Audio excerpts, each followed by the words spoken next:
it's a great feeling. I'm sure whole of Fiji, is expecting fireworks at this year's Coca-Cola Games. The preliminary changes have been done. We're just fine-tuning some of the opening and closing presentation ceremonies.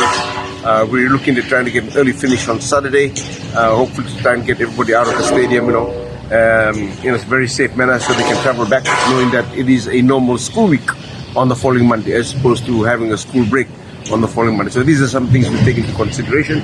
We're working closely with the organizers to ensure that gets done. All in all, I'm sure most of the schools have prepared well, and we want to wish, especially all the coaches and athletes, the very best of what is going to be a very exciting 2022 Coca-Cola Games. After COVID-19, definitely a mammoth task to organize a games of this magnitude. How hard has it been?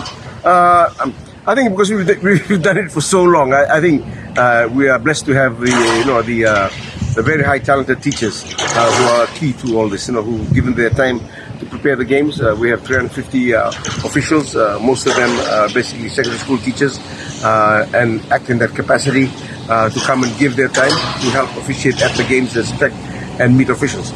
We also have, behind the scenes workers from the company as well.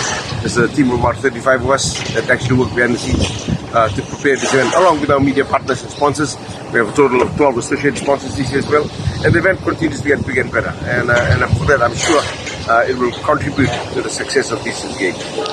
It was unfortunate for some of the athletes who missed out on the final years of the Coke Games because of COVID-19. Definitely it means a lot for the preparation and to get ready for the games. What's your assessment on how the schools are faring in that regard based on not having games for 2 years? I think one of the greatest things about probably not having the games is that you have been continually preparing for the games, and I know many schools have never given up. I know schools in the Suva area that continue to train off season. They went into other sports such as rugby, which is great. Which is keeping the students engaged, and I think that helps contribute to the preparation of the games. I also know for the fact that a lot of schools have invested coaches and professional time with the athletes to bring them up to par, and that's a good sign, because we are actually investing back into the people that make the games a roaring success, the athletes. So I think all in all, when you look in hindsight, the closure of the event for two years in a row has kind of propelled more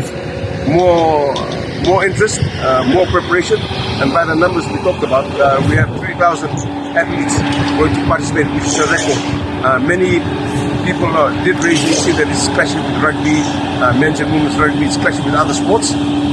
We have the firm belief that because the Coca-Cola Games plays a central part in the athletes' curriculum throughout the years, you have to be part of the games, and many of these students will be there first, and many will be there last. So we'll wish them the very best. It's also beautiful to see athletes from in the interior areas, rural areas, stamping their mark at the games. That has become the story of the games in recent times. How have schools relayed the message to you regarding? Definitely, it's been a struggle for everyone, and even those living in the rural and maritime areas. What's the feedback from them? One of the feedback that I got, which I then relayed back to the organizers, was relaxing the qualifying times this year to get a wider scope of athletes who could not participate as a goal. So they kind of looked at the top three in each race to be able to come forward, and that has kind of helped the athletes, especially from the maritime zones as well. On Wednesday, we're going to have the maritime zone. We have schools from Rutuma, Lau and Kandavu participating. All those athletes will automatically qualify for the finals and to the main event come Thursday, Friday, Saturday. So these are just some of the slight changes that we'll be able to accommodate for the maritime zone, because they've traveled quite a distance away, and hopefully you'll be able to see them perform at the Coca-Cola Games.